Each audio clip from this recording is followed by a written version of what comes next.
Hey, what's up everyone? Jeff Miller here, Pinball Pimp. So about a week or so ago, I got a call from a lady about an hour up the road and wanted to know if I bought pinball machines. So of course I said yes, it just depends on the title. Well, the title was a 1985 Williams SORCERER machine. She said it worked and everything, but what caught me off guard is she said the reason she was able to find me is she just saw me on a recent episode of Pawn Stars, and she screen snapped the TV in order to know how to get a hold of me.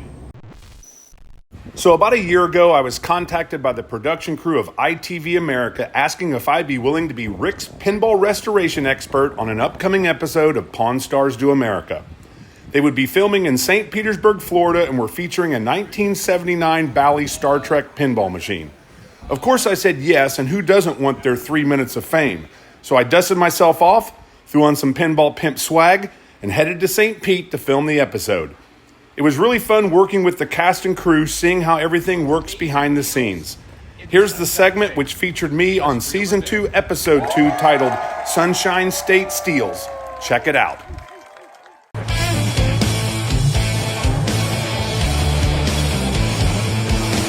So what is this? I have a Star Trek pinball machine. 1978 and 79, right? I'm sort of a pinball geek. Correct, 1979 Star Trek. Yep. Live long and prosper. I can't do that with my fingers. All right, you know much about it? Actually, I got it from my dad a long time ago from a pizza parlor. As you can see, we had a lot of fun with it. Definitely tell it's had a lot of use. This is sort of like a great age for pinball machines. In the 1940s, most big cities, pinball had this terrible stigma to it. They were gambling machines, and it was teaching kids how to gamble, and it was all this terrible stuff about pinball machines. But it wasn't until the mid-70s that they got more accepted everywhere.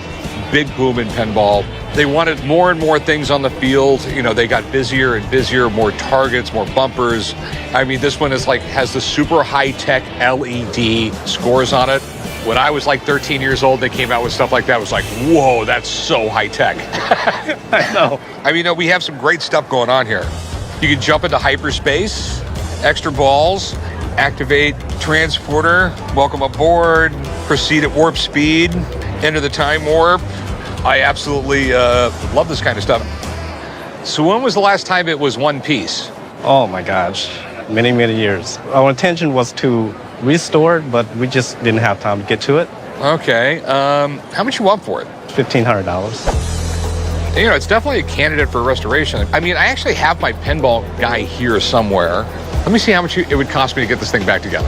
Okay? So let me go find him, and I'll be right back. Okay. Jeff. How you doing? Good, how you doing? This young man right here, Star Trek, right up your alley. Right up my alley. Did they make these in 78 and 79, or just set? It was actually produced or designed in 78, but it didn't come out in production until 79. Okay. And it came out right when the movie did in 1979, so that made it even more popular. Okay. I mean, because Bally, I mean, they were Chicago, right? Chicago manufacturing is where Bally was from. They made pinballs from the mid-70s all the way up to early 80s, and I'm from the same era. I played all these as a kid myself. So Yeah, so... heyday for Bally. So how much to just get the thing running, or how much to make it new? Well, on a machine like this, usually what I do is a full restoration. If you wanted to go with that route, you'd probably be looking at about $3,000 in all new parts and probably $4,000 in labor. So you're getting a little expensive. But if we were just to get this thing back up and running again, electronics fixed, probably about $1,000, another $1,000 in labor, and she'd be up and running. Okay. So how much do you think these things are worth?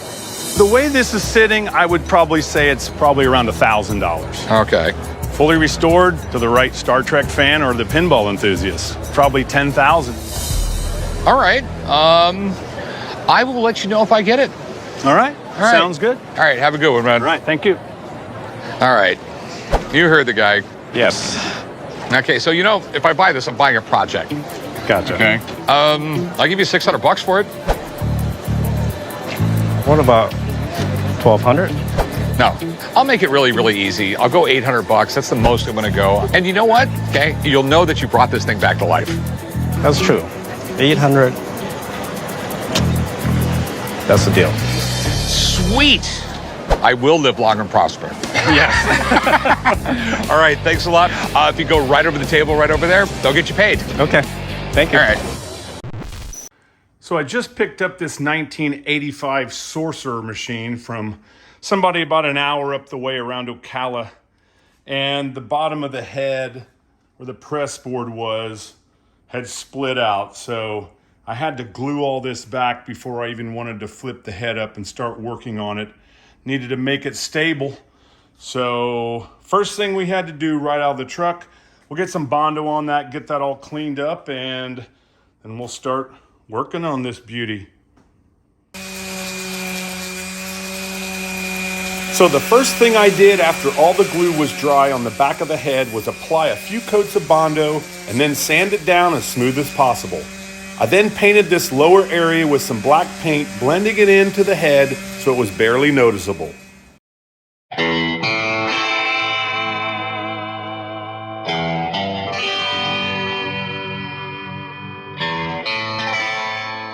Now that the head was finished up, I was able to lift up the head and the playfield and give the machine a once-over. For a machine that's nearly 40 years old, it really didn't look too bad.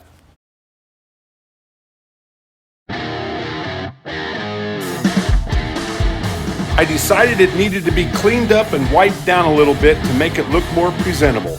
As usual, I got out my microfiber cloth and spray cleaner and started to erase all the dirt and crud that had accumulated over the years. I didn't want to spend too much time on the machine as I didn't really know what I was going to do with it yet until I priced out some parts and new electronics. All right, well, we got this Sorcerer wiped down, a little bit of the nicotine off of it, so I'm gonna fire it up.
Anyway, so I got the machine back to the shop and it boots up and it starts a game and works. But I had to replace the battery holder on the board, put new batteries in so it would retain memory. It does have a player 4 display that's out, so that would have to be replaced.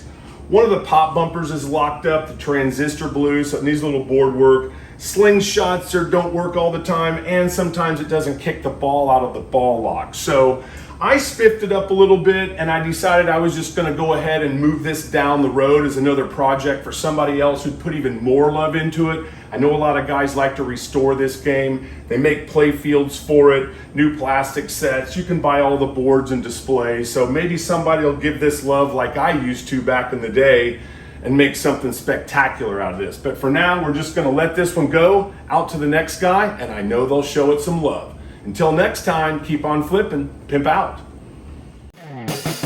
If you'd like to see more pinball craziness, be sure to like, tag, share, and follow me at Pinball Pimp.